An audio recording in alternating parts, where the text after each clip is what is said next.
Hello guys, कैसे हो आप सब। आज हम ऑडिटिंग में ऑडिट रिपोर्ट के टाइप्स को डिस्कस करेंगे।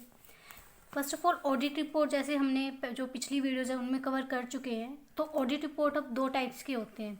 इसको हम पहले अकॉर्डिंग टू वर्क क्लासीफाई करते हैं और सेकंड में नेचर के अकॉर्डिंग क्लासीफाई करते हैं। अगर अकॉर्डिंग टू वर्क में देखें तो इसमें तीन टाइप्स हैं: partial report, interim report and final report. Partial report क्या होती है? जिसमें एक ऑडिटर जो है वो एक स्पेसिफिक बुक्स को जो है, सारी बुक्स को कंसिडर ना करते हुए कुछ पर्टिकुलर बुक्स को जो है क्या करता है, एग्जामिन करता है। जब एक ऑडिटर किस लिए अपॉइंट किया जाता है? ताकि वो सब बुक्स को जो है वो एग्जामिन ना करके कोई स्पेसिफिक बुक्स को एग्जामिन करता है। तो इसलिए ऑडिटर जो क्या देता है कंपनी को, पार्शियल रिपोर्ट। इंटरिम रिपोर्ट क्या होती है? ये रिपोर्ट वो रिपोर्ट होती है जो ऑडिटर जो है कंपनी को सबमिट करता है, क्वार्टरली करता है या हाफ ईयरली या ईयरली भी करता है।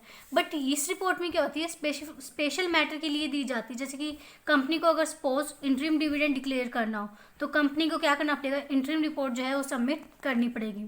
अब इंटरिम रिपोर्ट जो है एक ऑडिटर कब देता है? क्वार्टरली दे सकते हैं, हाफ ईयरली दे सकते हैं। और ये जब दी जाती है जब मैनेजर जो है ऑडिटर को इंस्ट्रक्शन देता है कि उसको इंटरिम रिपोर्ट देनी है। और इंटरिम रिपोर्ट जब भी इशू की जाती है जब सेंट्रल गवर्नमेंट जो है ऑडिटर को ये नोटिस दे कि उसको इंटरिम रिपोर्ट चाहिए। थर्ड है फाइनल रिपोर्ट। फाइनल रिपोर्ट क्या होता है? जब ऑडिटर जो है पूरी जो बिजनेस की जो एनालिसिस करके सारी डॉक्यूमेंट्स को जो है चेक करके उसके बेसिस पे जो रिपोर्ट देते हैं, फाइनल रिपोर्ट होती है जिसमें वो सारी कंपनी के डॉक्यूमेंट्स को चेक करके वो कंपनी को देता है। अब ये तो था अकॉर्डिंग टू वर्क। अब नेक्स्ट बात करते हैं हम classification according to nature. Nature के अकॉर्डिंग जो है रिपोर्ट हमारी दो टाइप की होती है, क्लीन रिपोर्ट और क्वालिफाइड रिपोर्ट। क्लीन रिपोर्ट को हम अनक्वालिफाइड रिपोर्ट भी बोलते हैं। इसमें ऑडिटर क्या देता है कि जब वो सारे जो डॉक्यूमेंट्स को चेक करके ये बताता है कि जो डॉक्यूमेंट्स है वो कंपनी के अच्छे से बनाए हुए हैं, उसमें कोई भी मिस्टेक नहीं है या कोई भी फ्रॉड नहीं है, और जो भी प्रॉफिट एंड लॉस है वो सही शो किए गए, कोई भी ओवरस्टेटेड या अंडरस्टेटेड नहीं है। तो मतलब कि ये सब डॉक्यूमेंट्स को चेक करते हैं, फाइनेंशियल पोजीशन को बताते हैं कि जो कंपनी ने पोजीशन शो कर रखी है वो एकदम ठीक है। तो ऑडिटर क्या देता है? क्लीन रिपोर्ट देता है। इसमें भी यही बोल रखा है कि ऑडिटर क्या करता है, auditor after verifying the books of account required by act comes to the conclusion that the books of account have been appropriately maintain. Word से जो है कंफ्यूज मत होना कि क्लीन रिपोर्ट का मतलब क्या है, क्योंकि अनक्वालिफाई से बच्चे क्या हो जाते हैं, कंफ्यूज हो जाते हैं कि जो डॉक्यूमेंट्स है वो अच्छे से मेंटेन नहीं होंगे।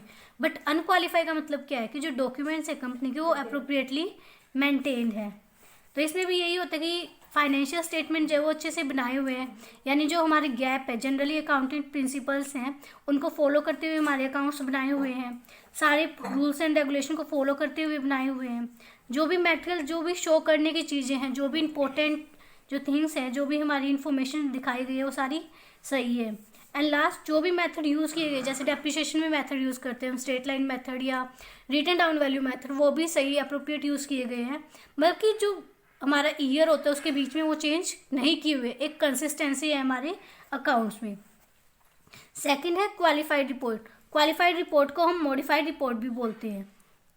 आगे ये आपके नेट के एग्जाम में काम आता है कि इसका दूसरा नाम क्या है। क्वालिफाइड रिपोर्ट क्या होती है कि ये ऑडिटर देता है जिसमें वो क्या मेंशन करते हैं, gives an opinion on the truth and fairness of the financial statement subject to certain reservation. मतलब कि इसमें वो ये क्लियरली बोल देते हैं कि जो बैलेंस शीट में जो आपके अकाउंट्स है वो ट्रू एंड फेयर हैं, but subject to the above, ये वर्ड स्पेसिफिक मेंशन करते हैं कि कुछ ना कुछ अभी उसको बल्कि प्रॉब्लम आ रही है, कुछ ना कुछ उसको फ्रॉड या कुछ ना कुछ दिख रहा है कि जिससे वो क्लीन रिपोर्ट नहीं दे पा रहा है। अगर ऑडिटर को लगता है कि कोई ना कोई डिस्क्रिपेंसीज है या कोई इरेगुलरिटी या फ्रॉड को उसको लगता है कि इसमें कहीं ना कहीं कमी है, तो वो क्या करता है, क्वालिफाइड रिपोर्ट ऑडिटर जो है वो कंपनी को देता है। उस ऑडिटर जो क्वालिफाइड रिपोर्ट देता है उसमें वो क्लियरली मेंशन करता है सब्जेक्ट टू द अबव, ये वर्ड क्लियरली मेंशन होगा, we report that balance sheet shows true and fair view, कि इनके अलावा जो है बैलेंस शीट जो है वो ट्रू एंड फेयर व्यू दिखा रही है। Thank you.